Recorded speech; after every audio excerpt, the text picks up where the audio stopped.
What's going on, YouTube? Culturedog Sam Hatch back here with some more LaserDisc reviews. This was, well, not this video in particular, but this was supposed to be, my next video was supposed to be part 2 of my July pickups with some box sets and things I'd gotten from Japan. But as things happened, the next month, 2020 has been insane off the rails, as everybody knows. Anyways, but this whole room kind of got torn apart because of some maintenance issues, and things that I thought were going to get taken care of very quickly ended up taking an entire month, essentially. So, yeah, everything was just in limbo, and I was able to kind of pull off doing some of the Wolfpack podcasts, but in terms of setting this up, this whole corner of the room was just toast. And yeah, so I finally got up and running again, and yeah, so now I'm a couple months behind with finishing up these LD updates, and in the meantime, I've gotten a bunch of other stuff too. Doing the LaserDisc Wolfpack podcast is a horrible influence on your wallet, because you're hanging out with these high rollers, these big time LD ballers, and just trying to keep up with everybody and generate some content for the show. Puts you into some situations where you're like actively looking for discs when normally you'd be like, I'll get that someday. So I blame them, and I blame society. But these actually are unrelated. Nobody pressured me into buying these. I saw Jason Floyd was selling some discs on Facebook.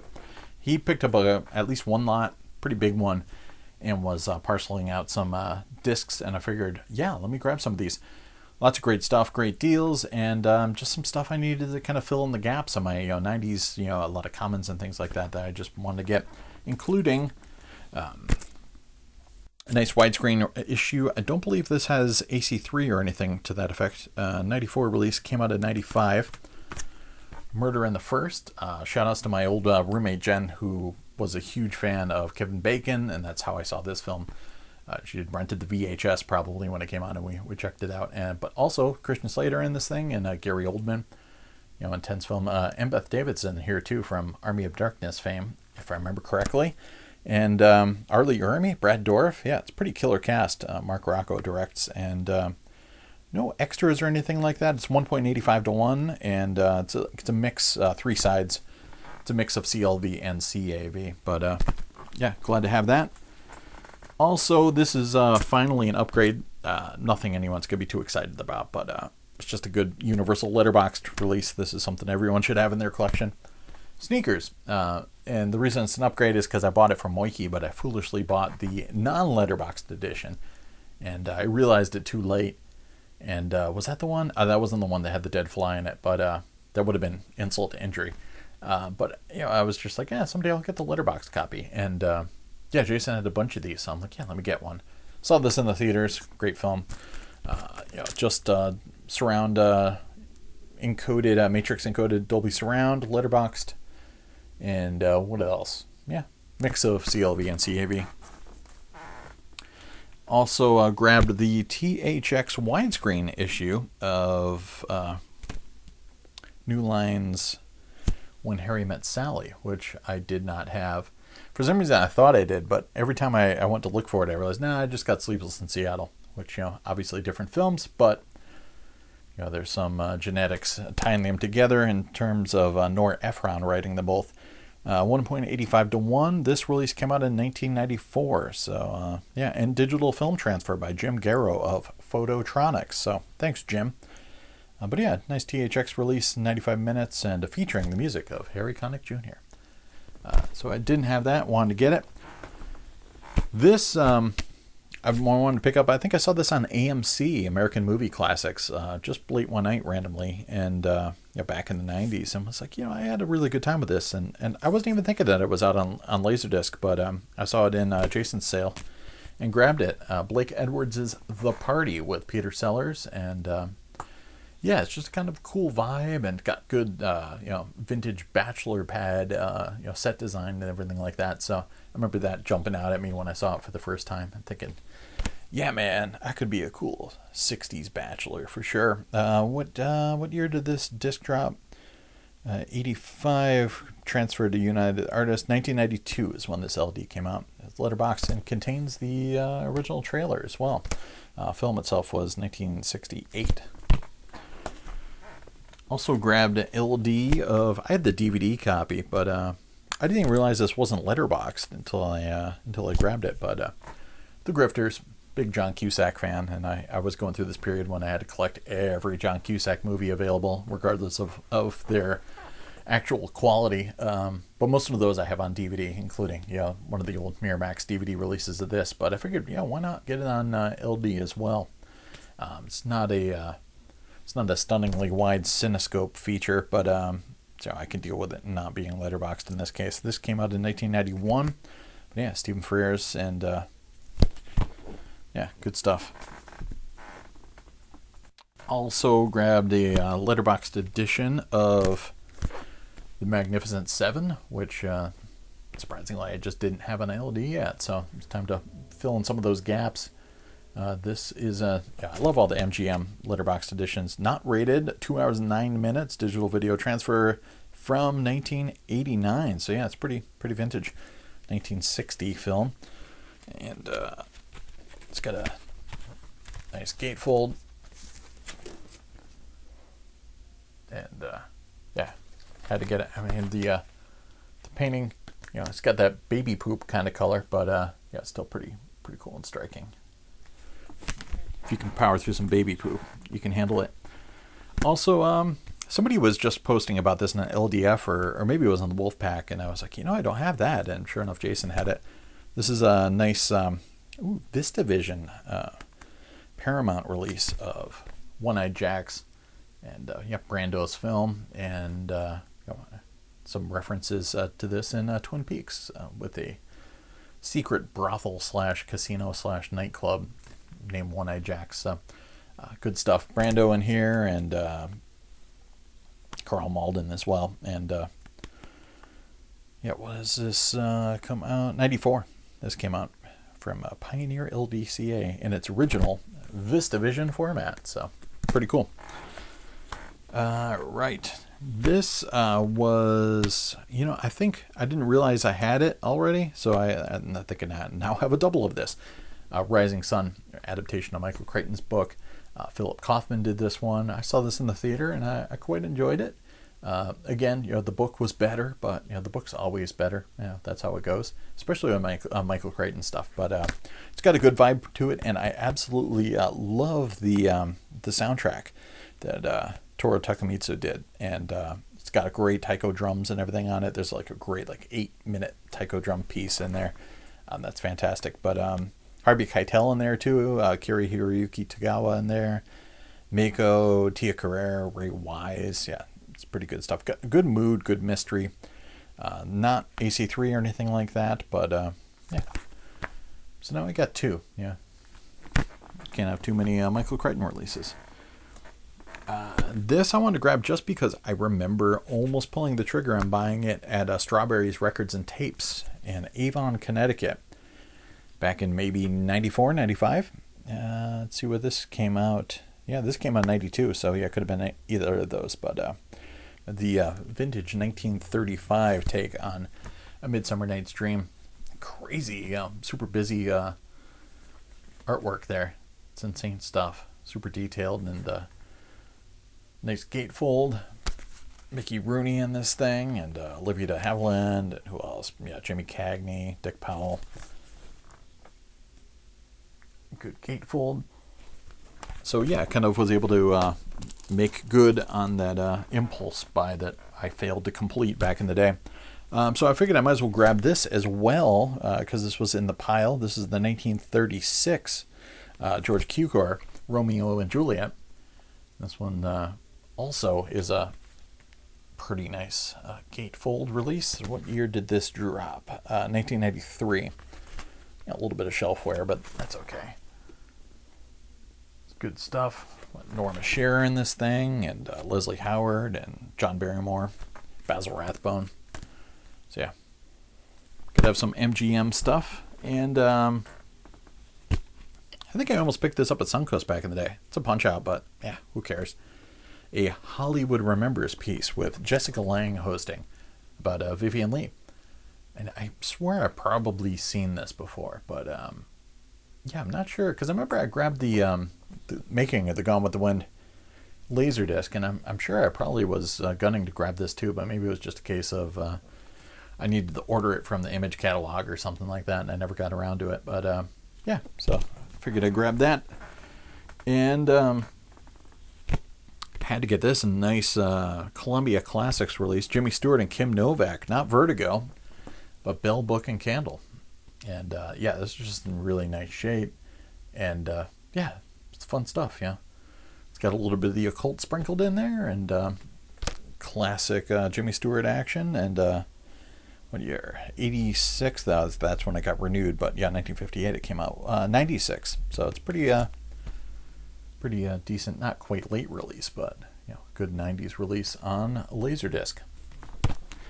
And grabbed a copy of the, is this a Pioneer Special Edition? It is Pioneer Special Edition of the Alexander Korda, although he just produced it. Ludwig Berger and Michael Powell and Tim Whalen all directing The Thief Baghdad. And you've probably seen some still images before, some of the, you know, the classic special effects with the genie and everything. And you'll see some of them if I pop this open. This is from a restoration. So there's some notes on the back about the restoration, and yeah, where they did it on a Mark III telecine, and yeah, it's cool. I just love having all that transfer information on the back of it. And talking about it being restored by the National Film and Television Archive, and yeah, cool stuff. 2 sides, 106 minutes, 1940 film. And what year did this LaserDisc drop? It dropped in 1995. So here you go, Pioneer. The art of entertainment. And not a 1940s classic, but a mid-90s classic. Sadly, no AC3, but it is THX and what else? It's THX certified, letterboxed to 2.35:1, and a matrix encoded surround The River Wild. At some point, I got to get the DTS version, the 5.1 of this as well, but I rented this back in the day, and I never have owned it since then. For some reason, I kind of thought I did because it's a bit of a common, but I didn't, so figured I'd get that. Kevin Bacon, I mentioned my roommate at the time was a big Kevin Bacon fan, so enough said, we had to watch this. And Curtis Hanson directing. And this I've had on DVD and Blu-ray, but grabbed a Pioneer pressing from Paramount of Primal Fear. Sadly, it is 2 discs, but it is not a gatefold. They cheaped out. It's got digital sound, and it does have Dolby Digital 5.1. And what else? This came out in 1996, and has a little sticker here for some discounts. You get $5 back, a little mail-in rebate. Good until January 31st, 1997. If you buy Primal Fear on LaserDisc plus any one of these eligible Richard Gere hits on LaserDisc, American Gigolo, Days of Heaven, and Internal Affairs, I almost said Infernal Affairs, Intersection, King David, Looking for Mr. Goodbar, or An Officer and a Gentleman, and you get $5 back and an asterisk too. So yeah, it's one of those ones that it's a bunch of. Oh no, it doesn't. I thought it was one of those ones that had a Paramount would or Universe. Nah, I think it was Paramount that would throw in the little kind of protective, like extra cardboard, because the outer jackets were like too thin to store 2 discs without getting punched out. But it does have the beautiful Sounds Like Dolby, all about Dolby Digital insert as well. So you can learn all about 5.1 surround sound and how to implement it. And it has a list of the films that are available. And then, you know, on the back, it's got a little bit of a shortcut to what you can go picking up. So yeah, grab some of these. I think I have all of these except for I don't have Jade yet. And I don't have 3 Wishes. Oh, and I don't have Rattle and Hum. And I don't have Sabrina. And I don't have Tenchi the movie. So there's, what, 4 of these? 4 of them I don't have. I am failing. I have shamed myself and my family. So I will wear ribbons of shame. This one, too, was a bit of an upgrade. My old copy was pretty beaten. This is one of those ones on that list. AC3 issue, another Paramount Pioneer pairing of Nick of Time with Johnny Depp.